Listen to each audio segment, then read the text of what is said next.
Voici l'histoire d'un génie rebelle, d'un visionnaire qui a refusé de plier, d'un maître qui a pris les sons du chaos et les a tissés en légende, faisant trembler la planète entière avec chaque note qu'il a osé jouer.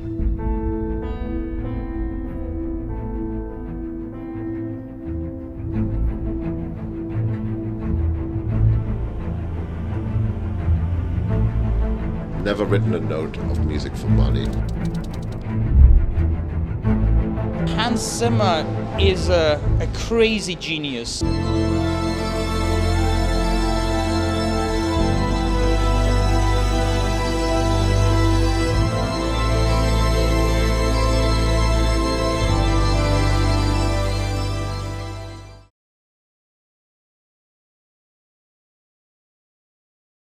Le 12 septembre 1957, un vent glacial siffle à travers les rues étroites de Francfort-sur-le-Main, une ville qui porte encore les stigmates d'une guerre terminée 13 ans plus tôt. Les immeubles, à moitié relevés de leurs ruines, se dressent comme des squelettes de pierre contre un ciel bas, chargé de nuages sombres qui semblent écraser l'horizon. La fumée des cheminées d'usines flotte dans l'air, mêlée à l'odeur humide des pavés et au grondement lointain des machines industrielles. Dans une clinique modeste, aux murs blanchis par des années de désinfectants et de négligence, une femme hurle, un cri primal qui déchire le silence de cette journée morose. Hans Florian Zimmer vient de naître, un garçon aux yeux bleus perçants, un enfant qui semble déjà scruter le monde avec une curiosité insatiable. Sa mère, Brigitte Weil, est une femme au tempérament artistique, une ancienne étudiante en beaux-arts, dont les mains, autrefois couvertes de peinture et de fusains, sont maintenant marquées par les travaux domestiques. Son père, Hans Joachim Zimmer, est un ingénieur chimiste, un homme austère, presque rigide, qui passe ses journées dans des laboratoires où les vapeurs chimiques dansent autour de lui comme des fantômes invisibles. Ces deux âmes, l'une rêveuse et l'autre ancrée dans la logique froide des formules, cohabitent dans une villa élégante, à Königstein-Fackelstein, un refuge de bois et de pierre niché dans les collines verdoyantes du Taunus, loin du vacarme de Francfort. La maison est un sanctuaire, un endroit où le temps semble ralentir, où les pins dehors murmurent dans le vent et où les fenêtres laissent entrer une lumière douce, presque irréelle. Au cœur du salon, un piano Steinway trône comme une relique sacrée, un vestige des jours prospères d'avant-guerre. Ses touches jaunies par les décennies, son bois griffé par des mains oubliées. Hans n'a que 3 ans lorsqu'il s'en approche pour la première fois. C'est un après-midi d'automne. La pluie tambourine contre les vitres. Le vent fait plier les branches des arbres et une odeur de bois brûlé flotte dans l'air, venant de la cheminée où sa mère a allumé un feu. Il grimpe sur le tabouret, ses petites jambes pendant dans le vide, ses doigts potelés hésitant au-dessus des touches.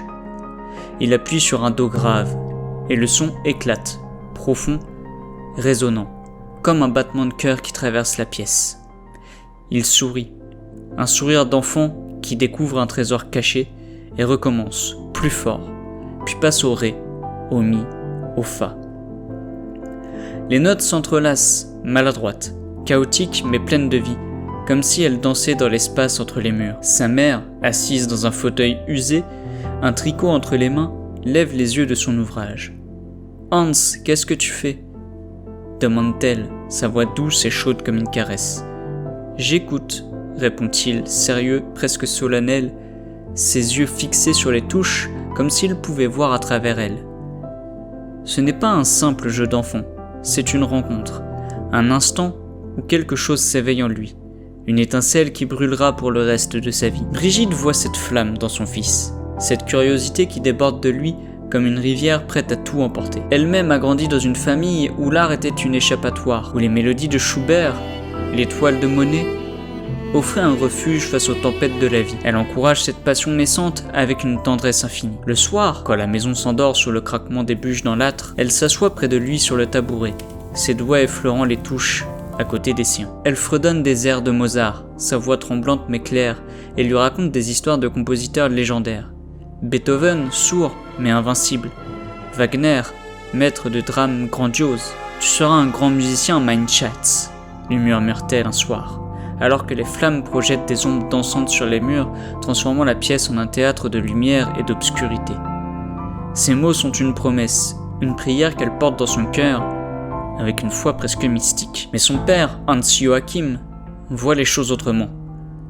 Assis à son bureau dans une pièce adjacente, entouré de schémas industriels et de crayons taillés avec une précision obsessionnelle, il fronce ses sourcils chaque fois que les notes du piano percent le silence de la maison. « La musique, c'est bien joli, Hans », grogne-t-il un soir, sa voix grave résonnant comme un marteau sur une enclume. « Mais il faut un vrai métier, quelque chose de solide, quelque chose qui te mette du pain sur la table. » Le garçon, perché sur une chaise trop grande pour lui, entend ces paroles, mais elles glissent sur lui comme la pluie sur les vitres.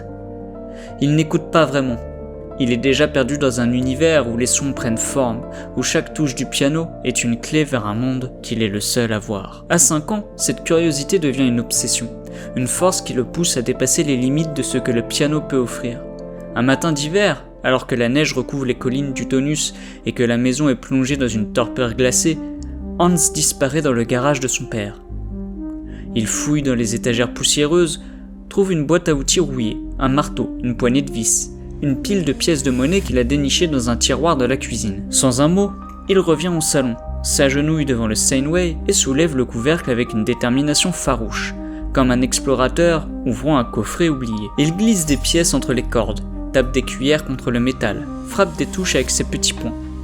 Un son étrange éclate, métallique, dissonant, presque vivant, un mélange de vibrations et de cliquetis qui remplit la pièce d'une énergie chaotique. Sa mère entre en courant, un torchon à la main, et le trouve là, les doigts noirs de graisse, les yeux brillants d'une excitation sauvage. « Pourquoi ça sonne comme ça ?» demande-t-il, sa voix aiguë, vibrant de curiosité. Elle éclate de rire, incapable de répondre, dépassée par cet enfant qui semble entendre des mondes que personne d'autre ne perçoit. « Tu es un petit sorcier, Hans », dit-elle enfin, secouant la tête avec un mélange d'amusement et d'admiration. Ce n'est pas un simple caprice, c'est le début d'une révolution, une quête pour comprendre le son, pour le plier à sa volonté, pour en faire quelque chose de nouveau. Il passe des heures à expérimenter, ajoutant des chaînes rouillées trouvées dans la cour, des bouts de bois ramassés dans la forêt, des clous tordus qu'il vole dans l'atelier de son père. Chaque objet devient une extension du piano, une pièce d'un puzzle sonore qu'il assemble avec une précision instinctive. Il démonte et remonte, écoute et réécoute, fasciné par la manière dont un simple changement peut transformer une note en une texture, une émotion en une histoire. « Je veux savoir comment tout fonctionne », explique-t-il un jour à sa mère. Elle le regarde émerveillée et voit déjà en lui quelque chose de plus grand qu'un enfant, un esprit qui refuse les limites, un garçon qui rêve en son, là où d'autres rêvent en mots ou en images. Mais cette enfance insouciante, faite de découvertes et de mélodies bricolées, s'effondre brutalement en 1963. Hans n'a que 6 ans. C'est un soir de printemps, le ciel est clair, teinté de rose et d'orange au-dessus des collines. Son père rentre tard d'une usine chimique, le visage pâle, les lèvres serrées, une main crispée sur sa poitrine comme s'il retenait quelque chose. Il traverse le salon titubant, murmure un « Je ne me sens pas bien », à peine audible, puis s'effondre sur le tapis, un râle rauque s'échappant de sa gorge. Brigitte hurle, se précipite vers lui, ses mains tremblantes, cherchant son pouls. Mais il est déjà trop tard. Une crise cardiaque l'a emporté en un instant, un coup de foudre silencieux qui laisse la maison figée dans un vide oppressant. Les voisins accourent, leur voix étouffée derrière les rideaux, tandis que les ambulanciers arrivent, leurs pas lourds résonnant sur le parquet. Ils enveloppent le corps dans une couverture grise, l'emportent comme un souvenir qu'on efface. Brigitte s'effondre sur le canapé, les joues inondées de larmes, son souffle coupé par des sanglots qu'elle ne peut retenir. Elle s'agenouille enfin près de Hans, qui se tient debout près de la cheminée, immobile, les yeux secs, le visage fermé. « Papa est parti, Hans », murmure-t-elle, sa voix brisée en 1000 éclats, ses mains serrant les siennes avec une force désespérée. Il ne répond pas, ne bouge pas, ne pleure pas, pas encore. Quelques heures plus tard, alors que la nuit a englouti la maison et que les voisins sont repartis, il traverse le salon d'un pas mécanique, comme un automate. Il s'assoit au piano, ses petites mains tremblantes planant au-dessus des touches. Puis elles s'abattent, frappant le clavier avec une violence soudaine, des accords dissonants, des notes hurlantes, un chaos sonore qui déchire le silence. Les vibrations résonnent dans la pièce vide, à cris muets une tempête de douleur qu'il ne peut exprimer autrement. Il joue encore, cette voix s'écorchant presque sur les touches, jusqu'à ce que les larmes viennent enfin, roulant sur ses joues pâles, goûtant sur le bois du piano.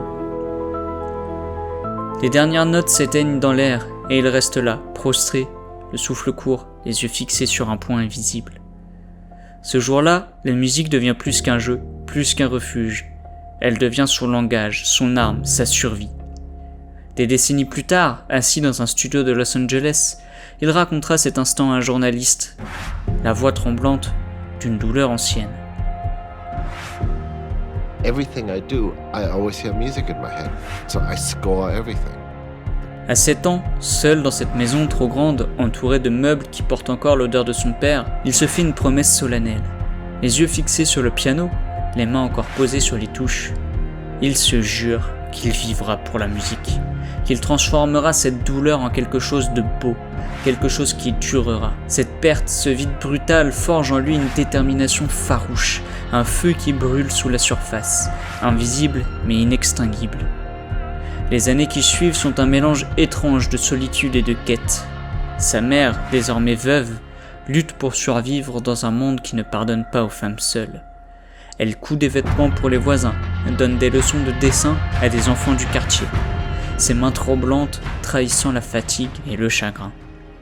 Hans, lui, grandit dans l'ombre du Steinway, passant des heures à jouer, à improviser, à chercher des sons qui traduisent ce qu'il ressent, la tristesse d'un foyer brisé, la colère contre un destin injuste, mais aussi une lueur d'espoir qu'il ne peut nommer, une lumière qu'il trouve dans chaque note qu'il frappe.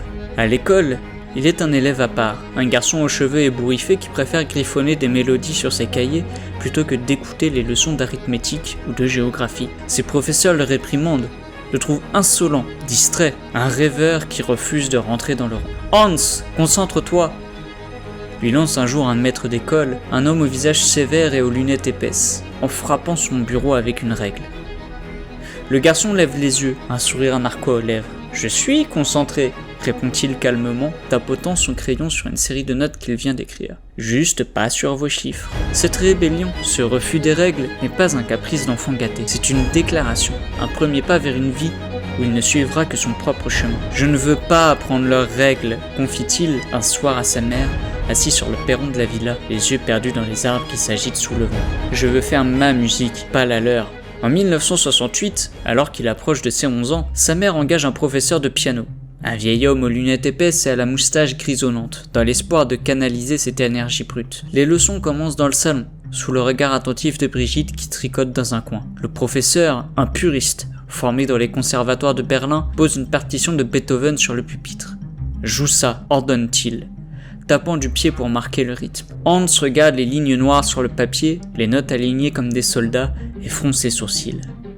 Il commence, hésitant, mais après quelques mesures, ses doigts dévient, improvisant une mélodie chaotique, un mélange de dissonance et de rythme imprévisible. Le professeur s'arrête net, rouge de colère.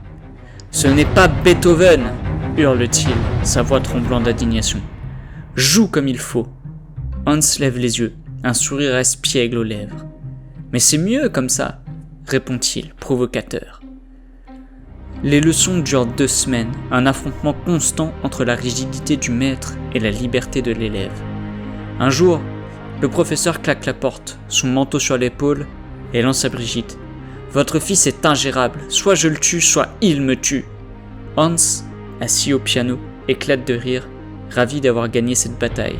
« Je savais qu'il partirait, » dit-il à sa mère triomphant. « Il voulait m'enfermer. » À 12 ans, il commence à écrire des mélodies simples sur des bouts de papier, des fragments qu'il joue encore et encore, peaufinant chaque note jusqu'à ce qu'elle chante comme il l'entend dans sa tête. Il démonte le piano encore plus souvent, ajuste les cordes, change les marteaux, transforme l'instrument en une machine qui lui obéit.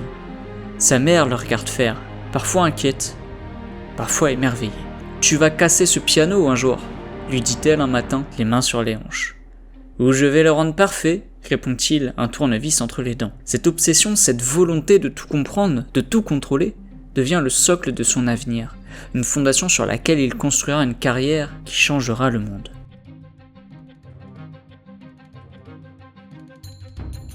En 1969, alors que Hans atteint ses 13 ans, Brigitte prend une décision qui bouleversera leur vie. L'Allemagne commence à peser sur elle.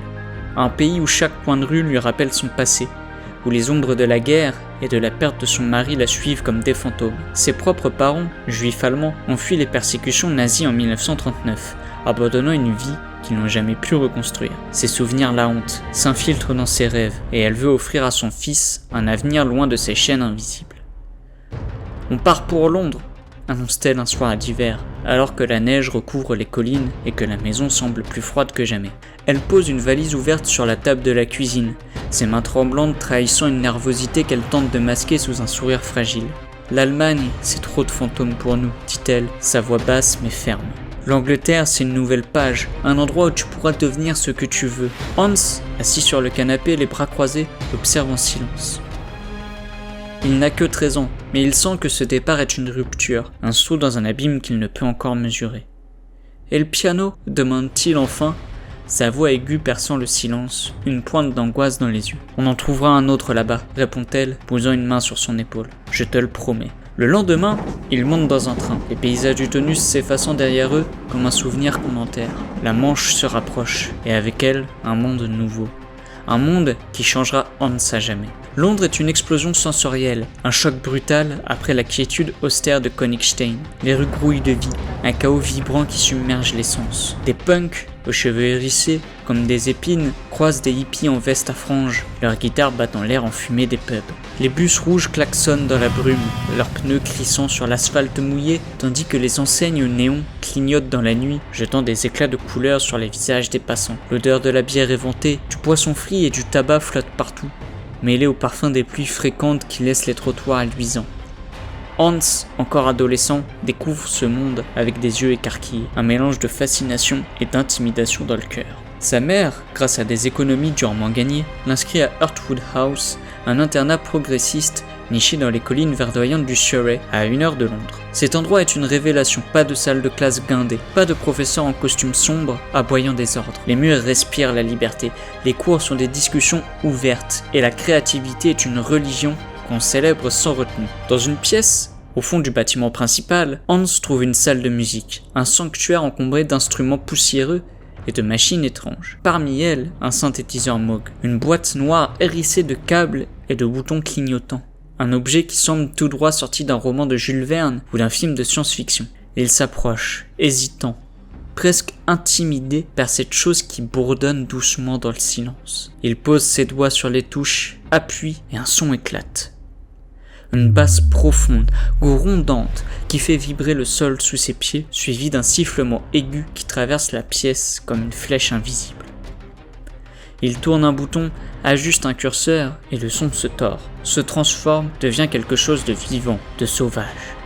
Il passe des heures dans cette salle, oubliant les repas, ignorant les appels des professeurs qui frappent à la porte. C'est comme peindre du son, explique-t-il un jour à un camarade, à un garçon aux lunettes épaisses et au pull trop grand, qui le regarde avec un mélange d'admiration et de perplexité. Inspiré par les pionniers allemandes comme Kraftwerk, dont les rythmes mécaniques envahissent les ondes européennes avec une précision hypnotique, et par Tangerine Dream, avec leurs nappes atmosphériques qui flottent comme des nuages dans l'éther, Hans commence à rêver d'un son qui lui ressemble. Un son qui ne suit aucune règle, qui brise les chaînes des partitions classiques, qui parle directement à l'âme. À 18 ans, fraîchement sorti de Hurtwood House, il plonge tête baissée dans le Londres des années 1970, une décennie de chaos, de rébellion et de réinvention. Il loue un appartement minuscule à Camden, un quartier où les murs vibrent au son des guitares électriques et des amplis crachotants, où les rues sentent le cuir, la sueur et la liberté. L'endroit est un taudis, des murs fissurés, un lit qui grince à chaque mouvement, une fenêtre qui laisse passer des courants d'air glacés, mais il s'en moque. Il remplit l'espace de claviers, de câbles emmêlés, de machines qu'il répare lui-même avec des outils volés dans des brocantes ou des marchés aux puces. Pour payer le loyer et les factures qui s'accumulent, il décroche un boulot chez R&L Associates, une agence spécialisée dans les jingles publicitaires. 30 secondes pour vendre du savon ou une voiture, plaisante-t-il avec un collègue. Il compose des mélodies accrocheuses, un air guilleré pour une marque de céréales, une basse funky pour une pub de pneus, un jingle pétillant pour une lotion après rasage qui promet une peau douce aux hommes pressés. C'est un travail ingrat, souvent humiliant, une routine de petits contrats qui le force à condenser son talent en bribes minuscules. Mais il apprend quelque chose d'essentiel. Comment capturer une émotion en un instant? Comment faire vibrer une corde sensible en quelques notes? Comment transformer une idée en un hameçon qui reste dans la tête? Chaque jingle est une leçon, un exercice qui aiguise son instinct, qui le prépare à un destin bien plus grand qu'il ne l'imagine encore. En 1979, le destin frappe à sa porte. Brutal, inattendu, comme une tempête qui s'abat sans prévenir. Trevor Horn, un producteur audacieux aux lunettes oversize et à la voix rauque, le repère dans un studio exigu où il enregistre un jingle pour une marque de shampoing bon marché. Horn entre sans frapper, une pinte de bière à la main, et s'arrête net en entendant la mélodie qui sort des haut-parleurs. Un riff synthétique, simple mais percutant, qui semble danser dans l'air enfumé. « J'ai entendu ton truc pour le shampoing », lance-t-il, un sourire en coin, ses yeux brillants d'une lueur rusée. « T'es sacrément doué avec les machines, toi. Je vois ça à nous. » Hans, 22 ans, les cheveux en bataille, une chemise froissée sur le dos, hausse les épaules avec une nonchalance feinte. « Pourquoi pas ?» répond-il, sa voix basse masquant une pointe d'excitation. Il intègre The Buggles, un duo formé par Horn et Geoff Downes, deux esprits visionnaires qui veulent redéfinir la pop avec des sons futuristes. Ensemble, ils enregistrent Video Kill the Radio Star, un morceau qui naît dans un studio minuscule entre des murs tapissés de mousse acoustique et des cendriers débordant de mégots. Les synthétiseurs pétillants, le rythme entraînant, les paroles prophétiques sur la fin de l'ère radio, tout s'aligne comme par magie. Le single devient une bombe, un hit qui explose dans les charts britanniques puis mondiaux. Le 1er août 1981, quand MTV lance sa chaîne, le clip de la chanson est le premier à passer à l'antenne, diffusé en boucle sur des millions de téléviseurs à travers le monde. Hans y apparaît, jouant des claviers avec une coolitude insolente, ses cheveux ébouriffés encadrant un visage encore juvénile, un sourire discret aux lèvres. À 22 ans, il goûte à la célébrité, au frisson des foules qui chantent ses notes dans des clubs enfumés, des bars bondés, des rues où les jeunes dansent sous les néons. Mais cette gloire soudaine, ce tourbillon de lumière et d'applaudissements, le laisse insatisfait, presque mal à l'aise. Un soir, après une performance dans un pub bruyant de Londres, il s'assoit avec Horn, sur un banc, dehors, les lumières de la ville scintillant au loin comme des étoiles tombées sur terre. « La pop, c'est amusant », dit-il, sa voix basse presque noyée par le bruit des voitures qui passent. « Mais ce n'est pas assez, je veux raconter des histoires, pas juste faire danser les gens. » Horn le regarde, tire une longue bouffée de cigarette et hoche la tête lentement. « Tu trouveras ta voix, gamin, » répond-il, soufflant un nuage de fumée dans l'air frais. « T'as trop de feu en toi pour rester ici. » Ce désir, cette soif d'aller au-delà, le pousse vers une rencontre qui changera tout.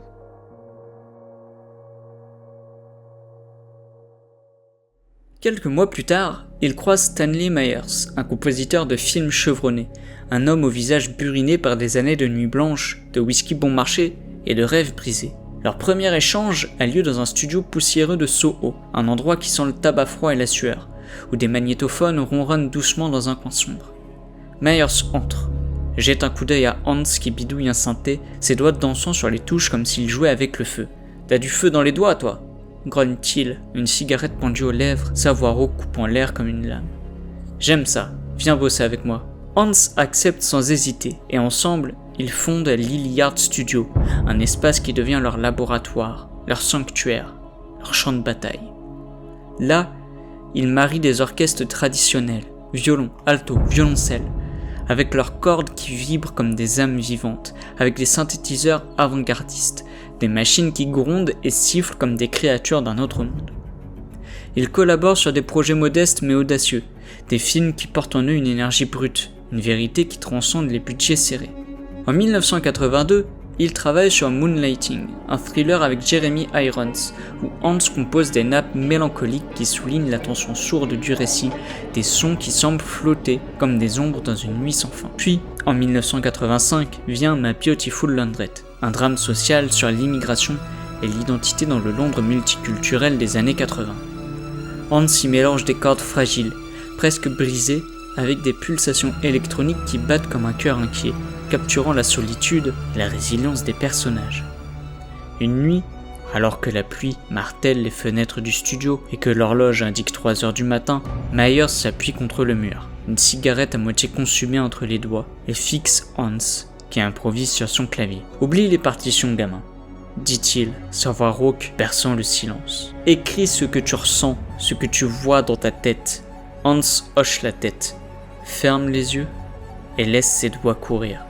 Une mélodie née, lente, lancinante, comme un murmure qui grandit en un cri étouffé, une vague qui monte et s'écrase contre les murs.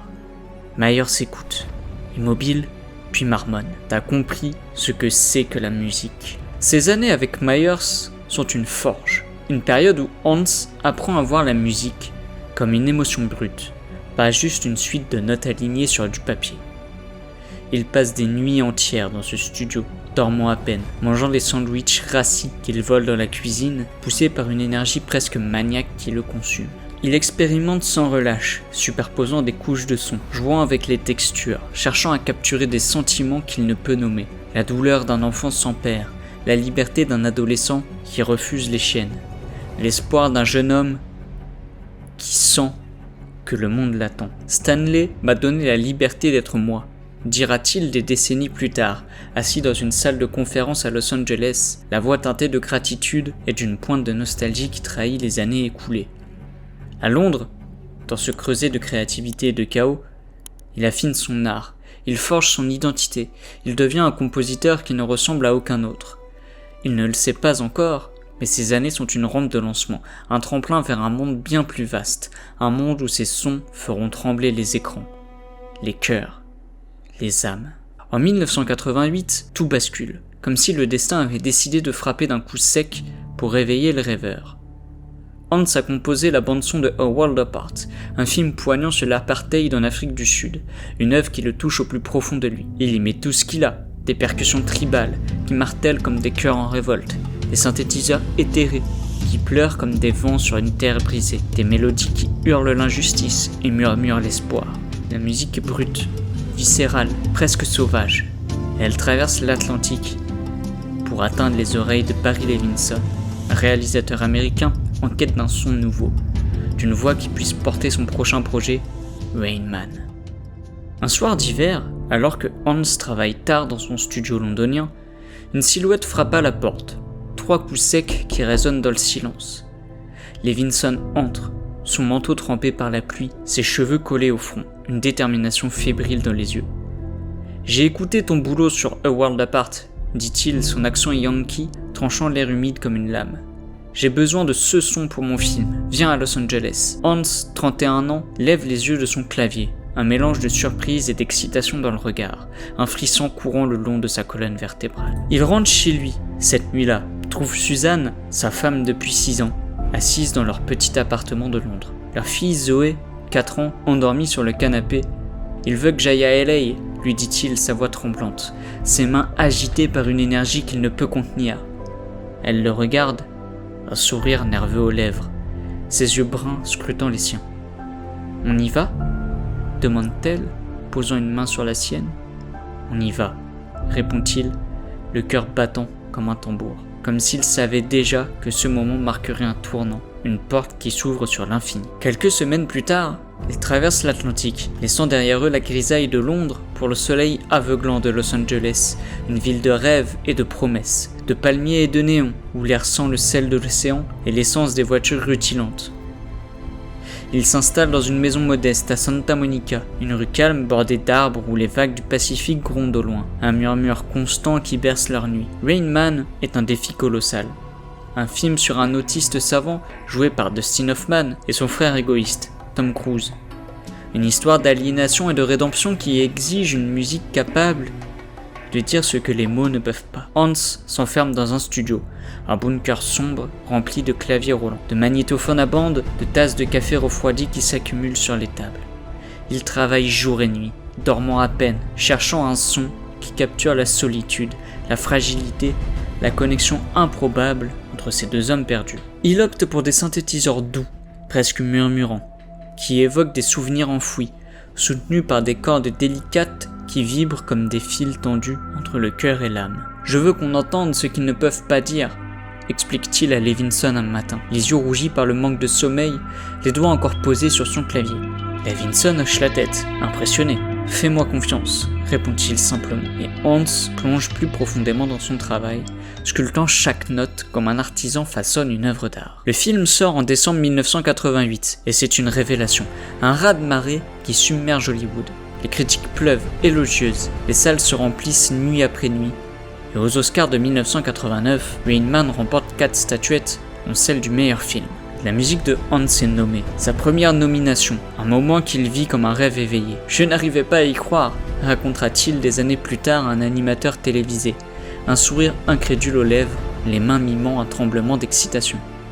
Moi, le gamin de Francfort qui jouait avec des cuillères sur un piano nommé aux Oscars, c'était comme si le monde entier me disait « Tu avais raison de rêver ».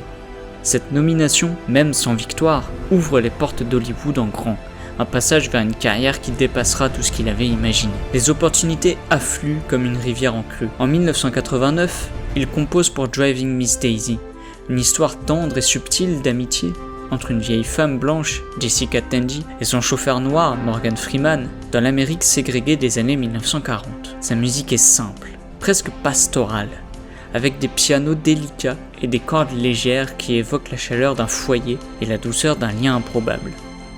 Le film remporte l'Oscar du meilleur film, un nouveau triomphe qui grave le nom de Hans dans l'esprit des producteurs. Puis, en 1991, vient Thelma et Louise, un road movie féministe réalisé par Ridley Scott, une ode à la liberté et à la rébellion. Hans capture l'immensité du désert américain avec des guitares slide qui gémissent comme le vent sur les dunes, des synthétiseurs qui murmurent comme des mirages dans la chaleur écrasante. Il passe des nuits à écouter le silence du désert dans sa tête, à imaginer le grondement des moteurs et le cri des héroïnes qui défient le monde. Scott, impressionné, le surnomme le sorcier du son. Un jour sur le plateau, alors que le soleil se couche derrière une falaise rougeoyante, peignant le ciel d'un éclat de feu. « Tu fais chanter les images, Hans », lui dit-il, une main sur son épaule, et Hans sourit, fatigué mais fier, sentant qu'il a trouvé sa place. Mais le véritable couronnement arrive en 1994, quand Disney frappe à sa porte pour The Lion King, un projet qui changera tout. Hans n'a jamais travaillé sur un film d'animation, mais il voit dans cette épopée animale une chance de raconter une histoire universelle, une fable qui parlera aux enfants comme aux adultes, au cœur du monde entier. Il s'immerge dans la culture africaine avec une passion presque obsessionnelle, écoute des enregistrements de tambours zoulous qui battent comme des cœurs en colère, étudie des chants swahili qui résonnent comme des prières anciennes, passe des nuits à chercher des sons qui respirent la savane, qui grondent comme la terre elle-même. Il engage Lebo M, un chanteur sud-africain exilé dont la voix porte en elle les échos d'un continent blessé mais indomptable. Chaque note doit être une Afrique vivante, lui dit-il lors d'une session dans un studio de Los Angeles, les murs tapissés de photos de lions, d'acacias, de plaine infinie. Il travaille sans relâche, couche après couche, mêlant des chœurs puissants à des percussions tribales, des cordes émouvantes à des mélodies qui semblent surgir du sol. Le résultat est un chef-d'œuvre, une bande-son qui transcende le film. Circle of Life ouvre l'histoire avec une force tellurique, un cri primal qui donne des frissons aux spectateurs, un hymne qui semble porter le poids de la création elle-même. Quand Mufasa meurt sous les sabots des gnous, les cordes de Hans pleurent avec une douleur qui brise les cœurs, une lamentation qui fait sangloter des salles entières. La bande-son devient un phénomène, vendu à plus de 12 millions d'exemplaires dans le monde. Un record pour un film d'animation. Un disque qui tourne dans les foyers, les voitures, les écoles. En 1995, il monte sur la scène des Oscars, donnant sa première statuette dorée. I wrote a speech, but I realized it's so boring, so I'm not going to do it. I'd like to thank my wife because she's my best friend. I'd like to thank my daughter because she now thinks I'm cool because I did The Lion King. I'd like to thank the directors, Rob Minkoff, Roger Allers. I'd like to thank the nicest producer in the business, Don Hahn. I'm incredibly nervous. I tell you what, writing a score is much easier than this. Thank you. Just let me go, okay? À 37 ans, Hans Zimmer n'est plus un inconnu, plus un rêveur dans l'ombre. Il est une étoile. Un nom qui résonne dans les couloirs d'Hollywood comme une promesse de magie sonore. Un homme dont les mélodies ont le pouvoir de faire vibrer les âmes à travers le monde. Fort de ce triomphe, Hans décide de voir plus grand, de construire un empire à sa mesure, un lieu où son imagination pourra s'épanouir sans limite. Dès 1989, il avait fondé Media Ventures avec Jay Rifkin, un ami et producteur rencontré dans les cercles musicaux de Los Angeles, un homme qui partage sa vision d'une musique sans frontières. Le studio, basé à Santa Monica, est un bunker high-tech, un labyrinthe de pièces remplies de synthétiseurs rutilants, d'ordinateurs dernier cri, de câbles qui s'entrelacent comme des serpents dans une jungle de technologie. Rebaptisé Remote Control Production en 2003, cet endroit devient son laboratoire, son royaume, son sanctuaire. Il y réunit une équipe de jeunes compositeurs talentueux, Mark Mancina, Harry Gregson Williams, John Powell, qu'il traite comme des apprenants, des disciples d'une nouvelle école musicale qu'il invente au jour le jour. Ici, on ne suit pas les règles, leur lance-t-il un matin, debout, au milieu du chaos, une tasse de café à la main, les yeux brillants d'une énergie presque fébrile. On les invente, on les brise, on les reconstruit. Sa méthode est révolutionnaire, presque alchimique. Il compose des démos complexes dans son studio, couche après couche, sculptant le son comme un sculpteur façonne la pierre, puis il les enrichit avec des orchestres live, fusionnant l'électronique et l'acoustique dans un équilibre parfait. Un mariage de mondes qui ne devrait pas coexister, mais qui, sous ses doigts, deviennent une harmonie nouvelle. Les années 2000 sont une explosion de projets qui marquent l'histoire du cinéma. Une décennie où Hans Zimmer devient une force incontournable, un titan dont les mélodies redéfinissent ce que la musique de film peut être.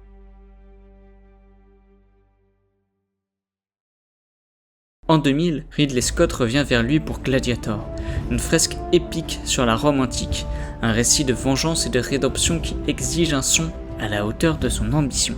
Hans imagine une musique qui rugit, comme une arène en furie, des chœurs wagnériens qui évoquent des dieux en colère, des percussions qui claquent comme des épées sur des boucliers, des cordes qui grondent comme la terre sous les pas d'une armée.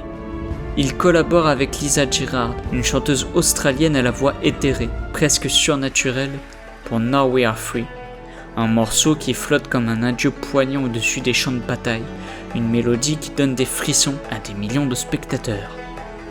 Il passe des nuits à peaufiner chaque détail, ajustant les chœurs, amplifiant les tambours, cherchant la perfection dans chaque vibration.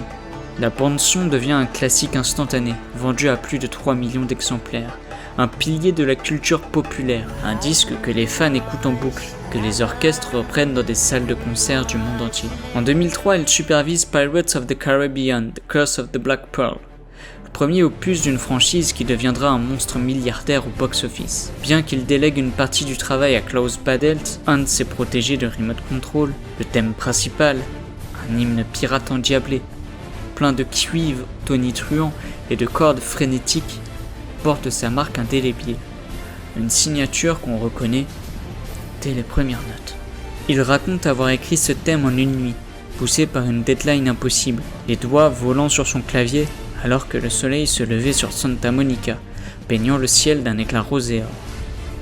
C'était comme une tempête dans ma tête, dira-t-il plus tard à un intervieweur, un sourire fatigué aux lèvres, les yeux pétillants de cette énergie qui le définit. Ce thème devient l'âme de la série, une mélodie que les enfants chantent dans les cours d'école, que les fans reprennent dans les conventions, un son qui vit bien au-delà du film lui-même.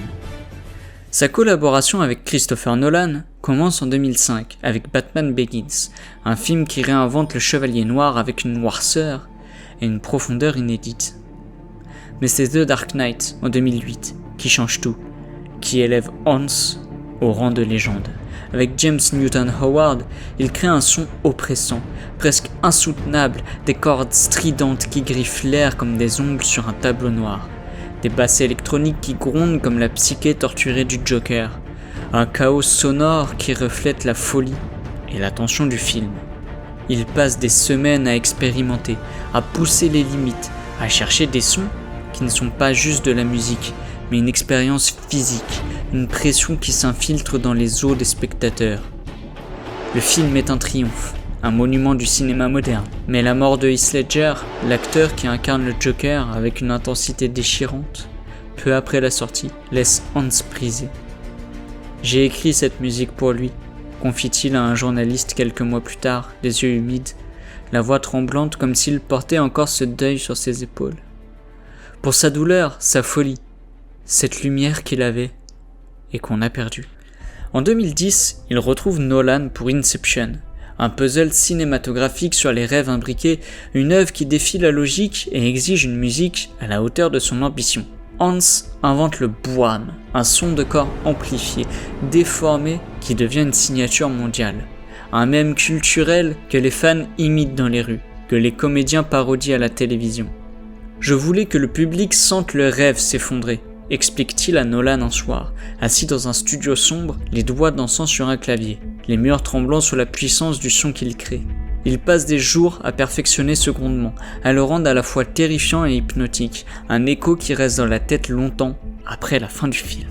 Puis, en 2014, vient Interstellar, une odyssée spatiale qui explore l'humanité et l'infini. Hans s'inspire d'un orgue d'église à Londres, un instrument massif qu'il enregistre pendant des heures, capturant des notes qui vibrent comme l'intensité de l'espace, des sons qui semblent parler à l'univers lui-même. C'est comme une prière, lui dit Nolan, émerveillé en écoutant les premières maquettes dans une salle de montage, les yeux brillants d'une admiration rare. Il travaille sans relâche, mêlant des pianos délicats à des synthés cosmiques, créant une bande-son qui pleure, qui espère, qui transcende. Ces films, qui rapportent des milliards au box-office, font de Hans une légende vivante, un homme dont le nom est synonyme d'émotion cinématographique, un maître dont les mélodies ne se contentent pas d'accompagner les images, elles les définissent.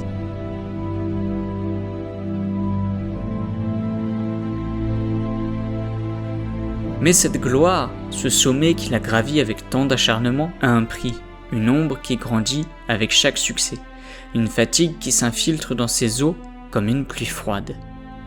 En 2016, après avoir composé pour Batman v Superman Dawn of Justice, un film écrasé par des attentes démesurées et des critiques mitigées, Hans atteint un point de rupture, un mur qu'il ne peut plus escalader. Il s'assoit un soir dans son studio de remote control, les murs couverts de disques d'or et de photos encadrées. Lui avec Nolan, lui avec Scott. Il fixe le vide, une tasse de café froid entre les doigts, et sent quelque chose céder en lui. Les super-héros m'ont vidé, confie-t-il à un ami proche quelques jours plus tard, la voix lasse, les épaules voûtées comme si elles portaient le poids de 10 ans de travail incessant. Il annonce publiquement qu'il en a fini avec ce genre, une décision qui choque Hollywood, qui fait les gros titres, qui divise les fans. Il se tourne alors vers des projets plus personnels, plus intimes, des œuvres qui le ramènent à l'essence de ce qu'il aime dans la musique.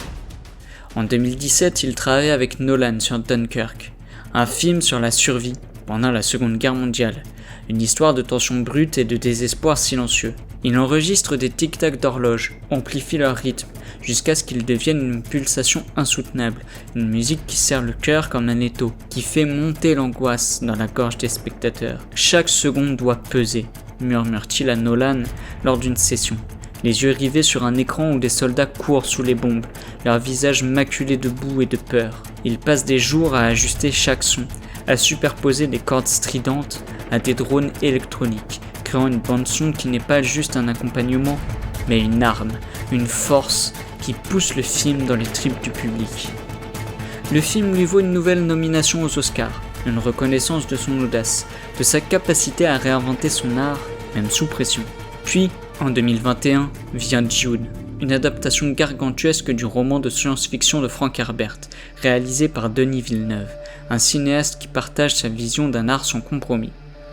Hans s'immerge dans cet univers désertique avec une passion presque obsessionnelle, invente des instruments, des flûtes en métal tordues qui sifflent comme des vents extraterrestres, des tambours amplifiés par des machines qui grondent comme des tempêtes de sable, des cordes déformées qui évoquent des paysages inhumains. « Je veux que le public entende l'inconnu », dit-il à Villeneuve un soir, les cheveux en bataille après une nuit blanche, les doigts encore collants de sueur, les yeux brillants d'une énergie fébrile.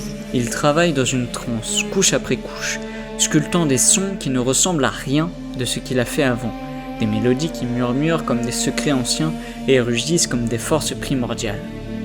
La bande-son est un triomphe, une œuvre qui transporte les spectateurs sur une planète qui n'existe pas, mais qu'ils peuvent sentir dans leurs os. En 2022, il remporte son deuxième Oscar. And the Oscar goes to Hans Zimmer, Dune. Hans Zimmer could not be here tonight. His otherworldly soundscape for Dune was the culmination of 3 decades of musical innovation. We accept on his behalf. Ces années de gloire, ces sommets vertigineux, sont aussi marqués par des luttes personnelles, des fissures qui s'élargissent sous la pression d'une vie vécue à 100 à l'heure. Son mariage avec Suzanne, commencé dans l'euphorie des années 1980, s'effondre dans les années 1990, une rupture lente et douloureuse qui le laisse avec des cicatrices invisibles. Les longues nuits en studio, les voyages constants, les promesses qu'ils nous pouvaient tenir, tout cela creuse un fossé entre eux, un abîme qu'ils ne peuvent combler. On s'est perdu en chemin, avoue-t-il un jour à un ami, assis sur un canapé dans une maison vide, une bouteille de bière à moitié vide dans la main, le regard sombre fixé sur un point au loin. Le divorce est un déchirement, un échec qu'il porte comme un poids sur ses épaules.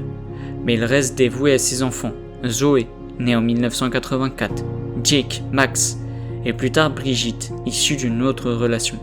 Il les élève dans une tendresse maladroite, leur racontant des histoires de studio enfumés et de sons magiques, comme d'autres lisent des contes de fées, leur jouant des mélodies au piano quand ils ne peuvent pas dormir. Mais les pertes s'accumulent, des coups qui frappent sans prévenir, qui laissent des marques profondes. La mort de Heath Ledger en 2008, cet acteur incandescent qu'il avait appris à admirer sur le tournage de The Dark Knight, le hante pendant des années. Un fantôme qui revient dans ses rêves, un visage qu'il revoit chaque fois qu'il écoute les notes qu'il avait écrites pour lui. En 2023, son ami Ryuichi Sakamoto, un compositeur japonais qu'il considérait comme un frère d'armes, s'éteint après une longue bataille contre le cancer, une perte qui le laisse silencieux pendant des jours, incapable de toucher un clavier. Ses deuils, ses absences, le poussent à se confronter à sa propre mortalité, à réfléchir à ce qu'il laissera derrière lui. « Si je ne pouvais plus écrire, ça me tuerait », confesse-t-il lors d'une interview télévisée, les mains tremblantes, les yeux rougis par une émotion qu'il ne peut cacher. « La musique, c'est tout ce que j'ai, tout ce que je suis. Elle reste sa boussole, son ancre, la seule chose qui le tient debout quand le monde menace de s'effondrer autour de lui. »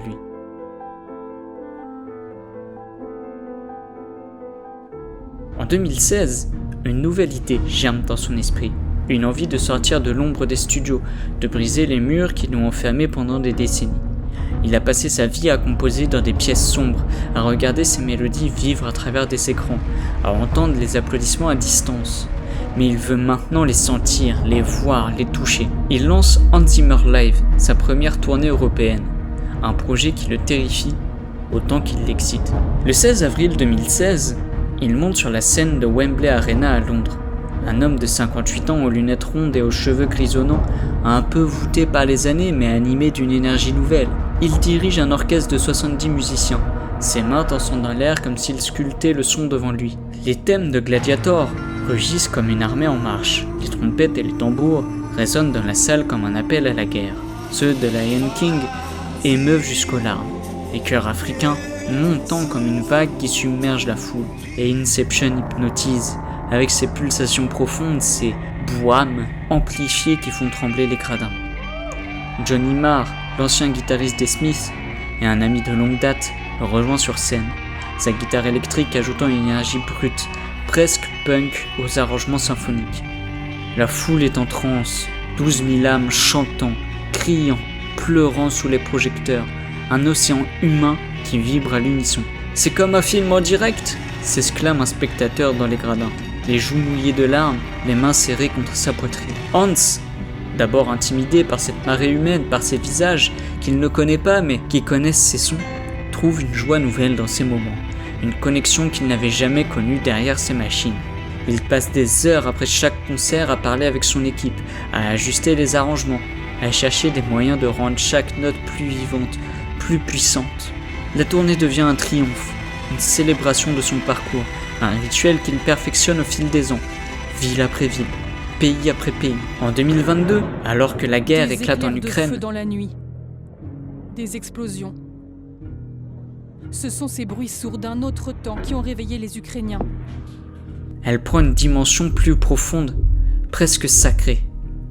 Hans, dont la mère a fui les horreurs de la guerre des décennies plus tôt, ressent un écho personnel dans ce conflit, une douleur qui résonne dans ses os. Lors d'un concert à Copenhague, il invite des musiciens ukrainiens exilés à rejoindre son orchestre. Une violoniste aux yeux hantés, ses doigts dansant sur les cordes comme si elle jouait pour survivre. Un percussionniste qui frappe ses tambours avec une rage contenue, comme s'il défiait le destin lui-même. Avant de commencer, il s'adresse à la foule, micro en main, sa voix grave et tremblante perçant le silence de la salle. Wir haben aus dem Orchester also wirklich nur 10 Leute rausgekriegt am Ende des Tages und eben die 10 sind hier. Und would you please stand up?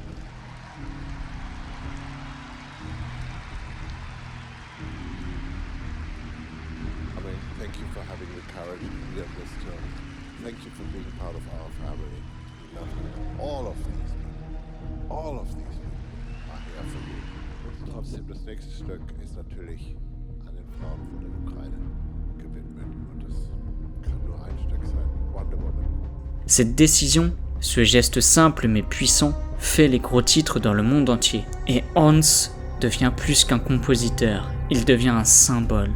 Un homme qui utilise son art pour panser les plaies d'un monde brisé, pour rappeler que la musique peut être une lumière dans l'obscurité. En 2023, il traverse l'Atlantique pour conquérir l'Amérique du Nord, un défi encore plus grand, une terre où les stades sont des cathédrales et les foules des océans. Il remplit des arénas avec des suites réimaginées de Dune, des grondements extraterrestres faisant vibrer les murs, The Pirates of the Caribbean, ses thèmes swashbuckling, réveillant l'enfant dans chaque spectateur, The Dark Knight, ses cordes oppressantes plongeant la foule dans une tension palpable.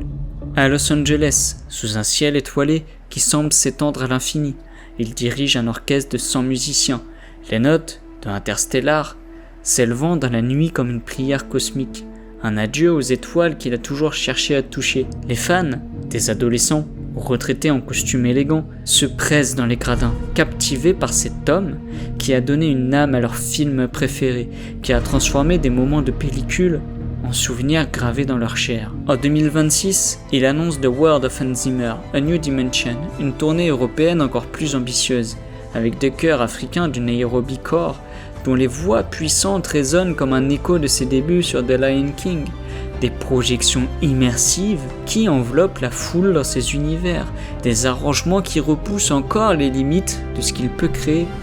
Chaque concert est une célébration, un voyage à travers son parcours, de l'enfant qui jouait avec des pièces de monnaie sur un piano à Königstein, à l'homme qui fait vibrer des dizaines de milliers de cœurs à l'unisson, des stades de Londres à ceux de New York, de Paris à Tokyo.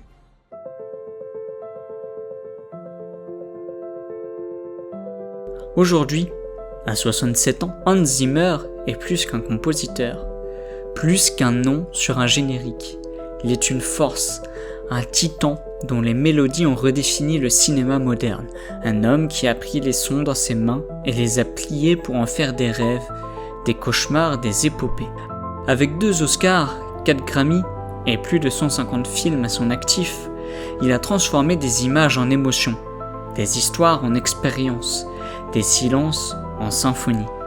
Ces tournées qui attirent des millions de fans à travers le monde prouvent que sa musique transcende les écrans, qu'elle vit dans l'air, dans les âmes, dans les mémoires, qu'elle est une force qui ne s'éteint pas. De ce garçon curieux et têtu de Francfort, qui démontait un piano pour en comprendre les secrets, à cet homme qui remplit des stades avec des symphonies qui parlent à l'humanité entière, Hans Zimmer a suivi une étoile qu'il a lui-même dessinée, une lumière qu'il a allumée dans l'obscurité de sa propre vie. « Je suis un enfant du XXe siècle », dit-il souvent, un sourire malicieux aux lèvres, les yeux pétillants d'une jeunesse qui ne l'a jamais quitté. Et les ordinateurs m'ont sauvé. Mais ce n'est pas la technologie qui l'a porté là où il est. C'est sa passion, sa curiosité, ce refus des conventions, cette flamme qui brûle encore dans chaque note qu'il compose, dans chaque son qu'il sculpte, dans chaque rêve qu'il partage avec le monde. Et tant qu'il vivra, tant qu'il respirera, cette flamme ne s'éteindra pas. Elle brillera plus forte, plus vive, un phare dans la nuit, pour ceux qui savent écouter.